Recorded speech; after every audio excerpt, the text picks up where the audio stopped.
నమస్కారం మిత్రులారా. ఈ రోజుల్లో చాలా మందికి ఒకే సమస్య. ఏ పని చేసినా మనసు నిలకడగా ఉండదు.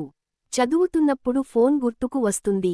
పని చేస్తున్నప్పుడు సోషల్ మీడియా గుర్తుకు వస్తుంది. ధ్యాస ఒక చోట నిలవకపోవడం వల్ల సమయం వృధా అవుతుంది.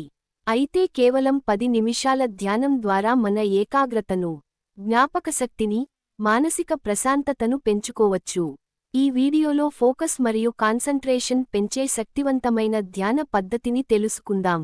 ధ్యానం ఎందుకు అవసరం? ధ్యానం మన మెదడును ప్రశాంతంగా ఉంచుతుంది. అనవసర ఆలోచనలను తగ్గిస్తుంది. మన దృష్టిని ఒకే విషయంపై నిలబెట్టే సామర్థ్యాన్ని పెంచుతుంది. ప్రతిరోజూ ధ్యానం చేసే వ్యక్తులు ఎక్కువ ఏకాగ్రత కలిగి ఉంటారు. త్వరగా నిర్ణయాలు తీసుకోగలరు. ఒత్తిడిని బాగా నియంత్రించగలరు. పనిలో మెరుగైన ఫలితాలు సాధిస్తారు. Meditation practice. ఇప్పుడు కళ్ళు మూసుకుని సౌకర్యంగా కూర్చోండి. వెన్నెముక నిటారుగా ఉంచండి. చేతులను మోకాళ్లపై విశ్రాంతిగా ఉంచండి. నెమ్మదిగా లోపలికి శ్వాస తీసుకోండి. మెల్లగా బయటకు వదలండి. మళ్ళీ లోపలికి శ్వాస, బయటకు శ్వాస. మీ శ్వాసపై మాత్రమే దృష్టి పెట్టండి. Guided meditation.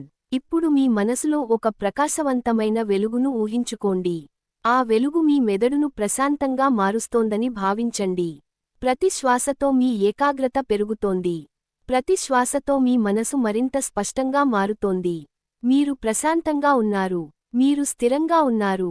మీరు సంపూర్ణ ఏకాగ్రతతో ఉన్నారు. Positive affirmations. నాలో అపారమైన ఏకాగ్రత ఉంది. నా మనసు ప్రశాంతంగా ఉంది. నేను చేసే ప్రతి పనిపై పూర్తి దృష్టి పెడతాను.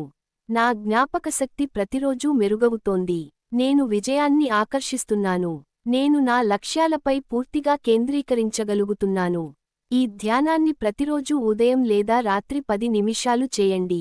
కొన్ని రోజుల్లోనే మీ ఏకాగ్రత, జ్ఞాపకశక్తి, మానసిక ప్రశాంతతలో అద్భుతమైన మార్పును గమనిస్తారు. ఈ వీడియో మీకు నచ్చినట్లయితే లైక్ చేయండి, షేర్ చేయండి, ఛానల్ను సబ్స్క్రైబ్ చేయండి. ధన్యవాదాలు.